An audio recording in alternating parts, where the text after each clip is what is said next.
И поистине все это придает мусульманину силу, потому что он твердо уверен в том, что кроме предопределения Аллаха, ничьи приказы и установления ничего не значат. Без воли Аллаха слова кого бы то ни было не имеют никакой ценности. Независимо от их желания или нежелания, наш народ уже столетия назад принял свое решение и сделал выбор в пользу ислама.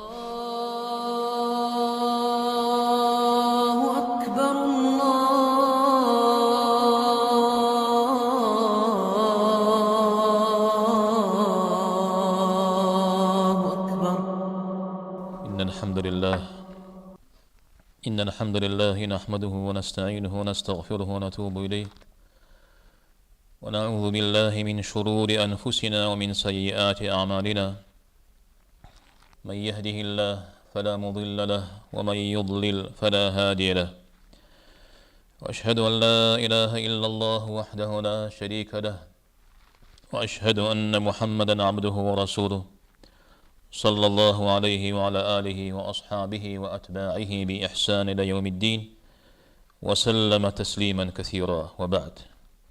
Müslüman cemaat. Община мусульман. Абу Хурайра, да будет доволен им Аллах, который донес до нас наибольшее количество хадисов, сообщает, что наш благородный пророк, саллаллаху алейхи вассалям, сказал: сильный мусульманин превосходит слабого мусульманина, но в каждом из них двоих заключено определенное благо. Мерилом силы мусульманина является прежде всего его вероубеждение, потому что он находится под сенью властвующего над всеми великого Аллаха, служит ему, надеется на него, возносит ему свои мольбы. И поистине все это придает мусульманину силу, потому что он твердо уверен в том, что кроме предопределения Аллаха ничьи приказы и установления ничего не значат. Без воли Аллаха слова кого бы то ни было не имеют никакой ценности.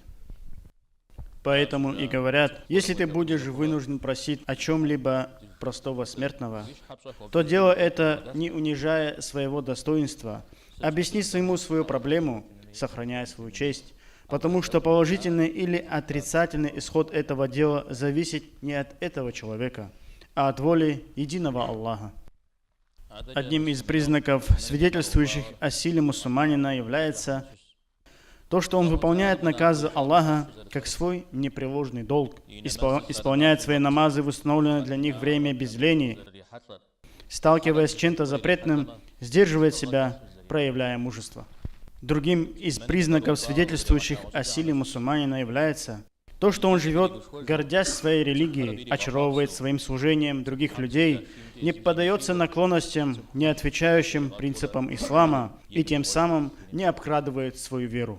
Сегодня многие, не имеющие особого понятия о принципах религии, ставят перед собой цель уподобить весь народ своему стереотипу.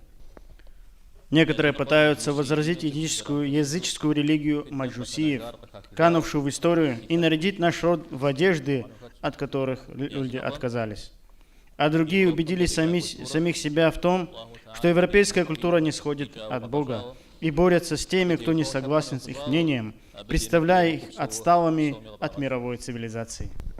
Независимо от их желания или нежелания, наш народ уже столетия назад принял свое решение и сделал выбор в пользу ислама. И нам не пристало стыдиться этого или бояться. Мы не должны находиться позади тех, кто сеет смуту. Мы должны быть твердо убеждены в своей правоте, поскольку истина с нами, и, гордясь этим, жить с высоко поднятой головой. Община мусульман. Все то, что было сказано нами выше, прежде всего объясняет значение слова «сила» в духовном плане. Но в том хадисе подразумевается ли и физическая сила? Конечно, подразумевается, но при условии, что мусульманин будет использовать физическую силу для творения добра, добывать пропитание дозволенным путем для семьи, делиться добром с другими мусульманами и приносить пользу общине целиком.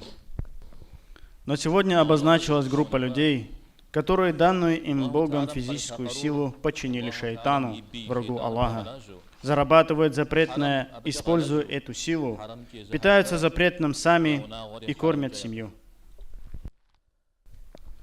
И что это за группа, спросите вы?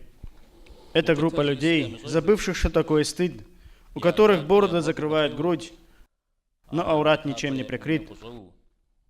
Их словно собак закрывают в железной клетке, и грызутся они там, стараясь удушить друг друга.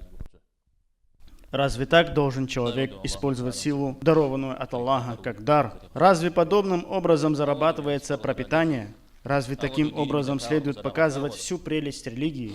Так ли надо относиться к бесценному времени? Нет никакого сомнения в том, что то, чем они занимаются, является харамом. По этому поводу выдающиеся ученые-богословы уже давно обнародовали свои фетвы, и поводом для этого является ниже следующее.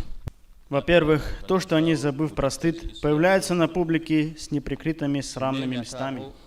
Благородный пророк, алейхиссалату вассалям, призывает мусульманина прикрывать свои интимные места не только от посторонних, но быть осторожным даже тогда, когда он остается наедине с собой. Во-вторых, это вред, наносимый здоровью. Эти двое, заключенные в железной ограде, наносят друг другу столько вреда, сколько будет им под силу: выколоть глаз, поломать кости. Более того, если один убьет другого, убийцу никто не привлечет к ответу. В-третьих, всем нам известно, что религия запрещает бить по лицу. Этот запрет действует даже в том случае, когда на человека налагают заслуженное наказание по шариату. Даже здесь благородный пророк, саллаллаху алейхи вассалям, говорит: не бейте по лицу.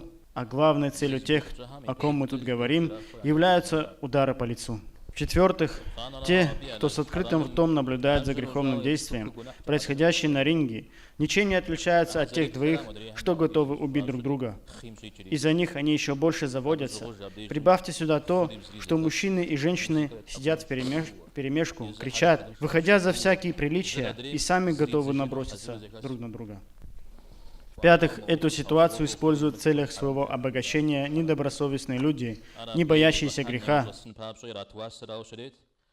будь то плата за билеты или ставки на определенного игрока.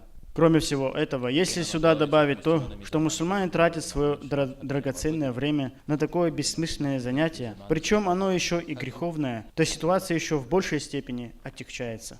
Итак, давайте будем бдительны сами касательно того, о чем мы говорили, и призовем к этому тех, кто рядом с нами. Это не лучший метод для добывания пропитания. Наш риск не привязан к этому, что запретил Аллах. Да наделит Аллах каждого из нас таким счастьем, быть способным использовать данную нам силу для достижения Его довольства. Да добавит нам Аллах сил для укрепления нашей веры, улучшения нрава, умножения благих дел.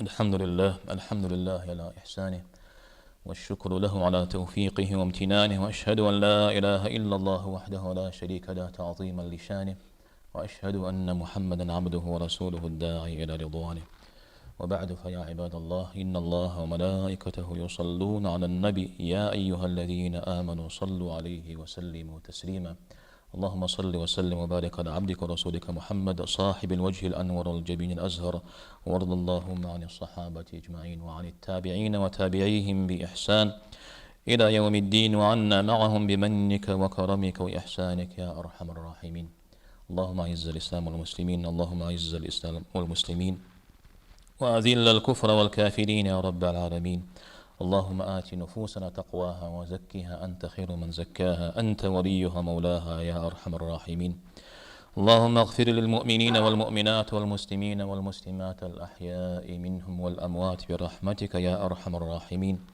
اللهم اشرح لنا صدورنا ويسر لنا أمورنا واجبر كسر قلوبنا وأذهب غم نفوسنا واجمع لنا الخير كله واصرفنا عن الشر كله يا رب العالمين وبعد فيا عباد الله إن الله يأمر بالعدل والإحسان وإيتاء ذي القربى وينهى عن الفحشاء والمنكر والبغي يعظكم لعلكم تذكرون